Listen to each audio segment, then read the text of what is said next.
see me, you Stevie, wondering how I reach more evolutions than Eevee and make it look easy. What is up, Earth's mightiest subscribers? It's your boy Ernie, the Blerd without fear. Welcome back to the channel. Before we get into today's video, make sure you hit that subscribe button and tap that notification bell. That way you don't miss videos just like these. And if you enjoy the video, be sure to hit that like button because, for one, it really helps the channel out in the algorithm and also helps us find more viewers like yourself. Today's video, we're going to be talking about Destro Volume 1. And Destro has joined forces with Cobra Commander already in the previous Joshua Williamson written Cobra Commander series, and he is basically bringing the organization of Cobra by way of Mars Industries, bringing Cobra to the forefront of military power, but he's still not sold on the commander. This series focuses on Destro primarily fighting a war on multiple fronts. A war for his country, Darklonia's independence, a war with the twins, Tomax and Xamot, and their own extensive enterprises, as well as a mysterious assassin named Chameleon, an anti-war artificial intelligence, Overkill, and most importantly, his bid to be the #1 war profiteer in the entire world. This means we get to spend a lot of face time with Destro and everything that he is up to, whether it's his prepping for his various military war profiteering machinations, or even some more personal moments where we get to see a little bit of insight into the Destro clan history and the kind of a reimagining and retelling of Destro's origins and his family's origins, for that matter. Things that will be incredibly familiar if you ever were into the original G.I. Joe Real American Hero comics, and maybe even to a somewhat lesser extent some other versions of G.I. Joe continuity. They keep just enough the same that if you're a fan of the original stuff, it's not going to bother you very much. If you're a new fan or you don't really have any particular preference,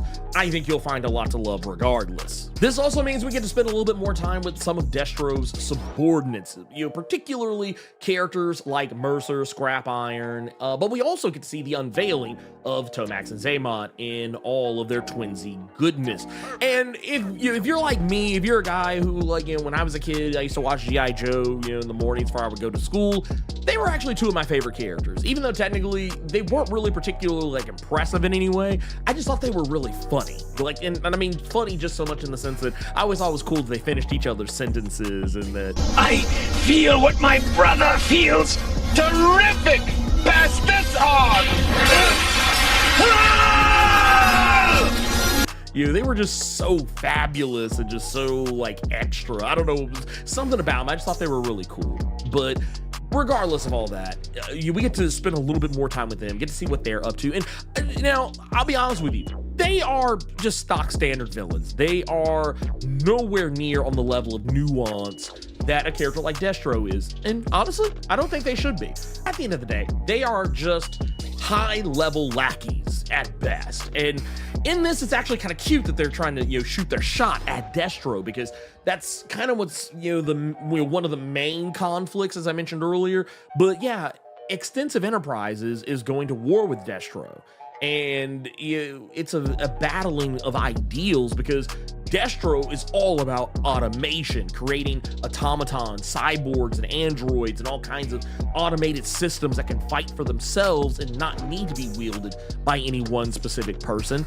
And Extensive Enterprise is all about weapons that are in the hands of actual people and using actual soldiers in a lot of their military vehicles and all that other sort of gobbledygook. We also get some ties to the greater Energon universe, largely from seeing characters like Astoria Carlton Ritz, a character who is, just by name alone, is typically from the Transformers side of the universe in the original animated series. But here, there is more to this character than meets the eye. And you will talk more about that in the spoiler section of the video. But getting back to the inner workings of the book, Andrea Bresson brings a lot of good looks to the Destro series. Each chapter is filled to the brim with so many poses, smirks, and grandstanding that if it were missing, this book would definitely be lesser for it.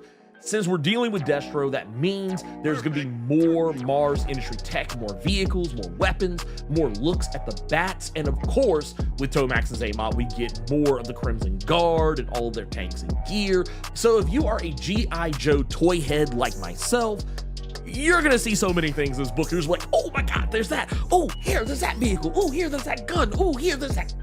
Oh my god, this is so crazy. You're gonna see a lot of really cool stuff. Like, I mean, the whole 5 issues of this, I was just like, ooh. It was just everywhere. Piece of candy.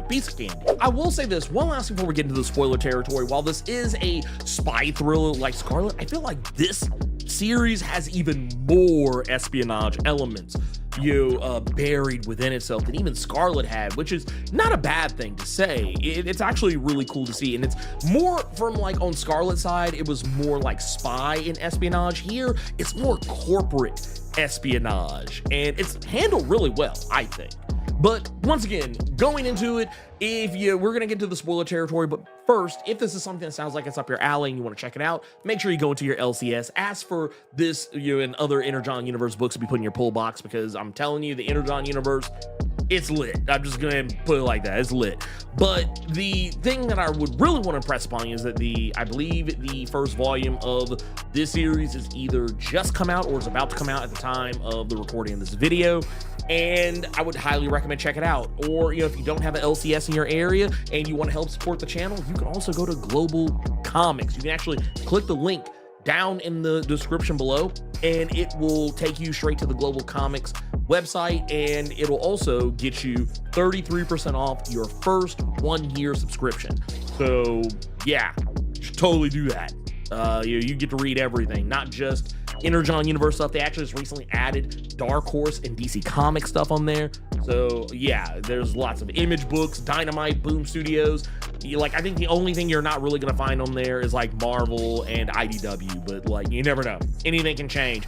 DC wasn't on there until literally last month, and they have been just adding more stuff all the time, so you never know. But I highly recommend it. I use it to do a lot of my reading, and yeah, you should go do that.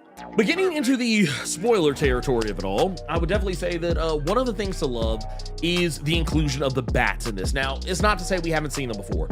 They were in the Duke series, but not as large and in charge as they are here. And the bats, for those who are unfamiliar, they are, for all intents and purposes, automatons. They are androids. And because just as they are in the original series, they can't distinguish between friend or foe, even other bats. They will attack whatever's in front of them. So you can't really use them in typical military operations. So it kind of limits them to what they're able to do, especially in terms of what Cobra can use them for. But they get used to great effect in this comic. The Crimson Guard's attempt to overrun Mars backfires spectacularly, as you probably would imagine. And when the bats are unleashed, since there's really no soldiers in Destro's army other than more bats, so long as the Crimson Guard is on the menu, it's all good. But I mentioned earlier the Transformers character Astoria Carlton Ritz. Well, as it turns out, she's actually another character entirely. Chameleon. And this is where things get a little wild in the Energon universe, because under original continuity, Chameleon was an illegitimate sister of the Cobra character, Baroness. But here in this universe, Baroness herself is also different. While normally Baroness and Destro are pretty cozy with one another, here it's Chameleon who is cozy with Destro.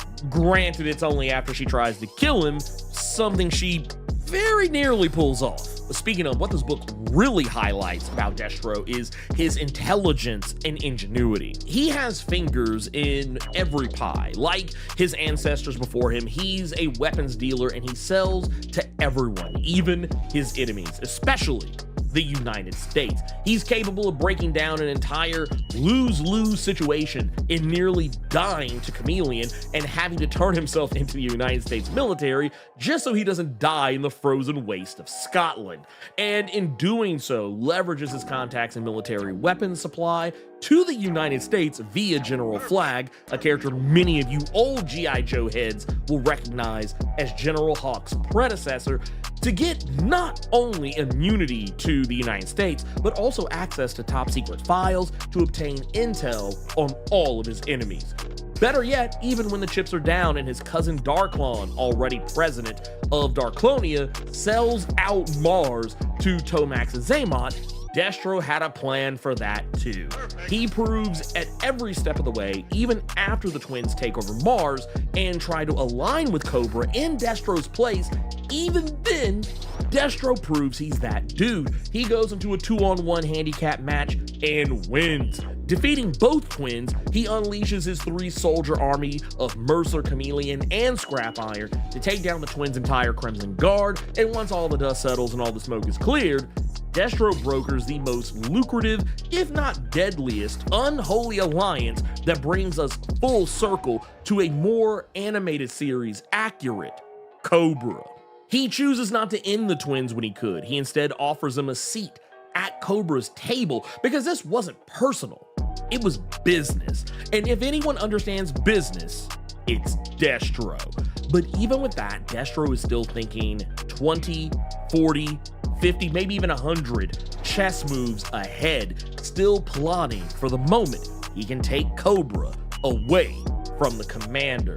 And while Cobra is not in the series very much, he just kind of pops up here and there, largely at the very beginning of the story for like a scant, I think maybe few panels, and then after that disappearing largely until the tail end of issue 4, and then just kind of being around to look over the proceedings of issue number 5. The commander is actually pretty effective, even in just how he looms over the Destro and twins dynamic. And it basically lets you know that he's just as treacherous as Destro as one might imagine that he would be. He is not interested in friendships or personal feelings or attachments. Not that he had any with Destro to begin with. Destro is just a tool to him. And just the same, the Cobra Commander is just a tool to Destro. At the end of the day, Cobra Commander doesn't care who wins between Tomax and Xamot and Destro. All he cares about is getting his hands on more Energon. And this series proves he's about to get plenty of that now, considering that this story arc actually pays off something from Transformers number 12, and that's the moment that a huge hunk of Cybertron just crash landed on Earth. Now, we've already known that Cobra Commander has had his hands on Transformers tech. He literally got to study Megatron for Cobra Law. So now that he is pretty much one of the only humans on Earth that knows how to manipulate and weaponize Energon for non-Transformers purposes, you can imagine that this is probably about to go off. Like, it's about to go off in ways that are going to be pretty wild, because the Transformers of G.I. Joe are converging on one another. And not only just that, but we also know the Cobra Law is converging onto things. Well, yeah, I know some people might not get that I said Cobra Law. Those are two completely different things. But yes, Cobra Law is also going after the Transformers, and really not even just any specific faction. They don't like any of the Transformers, Autobot or Decepticon, and they for damn sure don't care about Cobra proper. So we'll just have to wait and see where all this plans out from here. But yeah, Destro is fantastic. It is setting him up as, what I feel is gonna be the perfect rival for Cobra Commander, probably even better than the animated series ever did, and maybe even pretty close to how the original comics actually pulled off.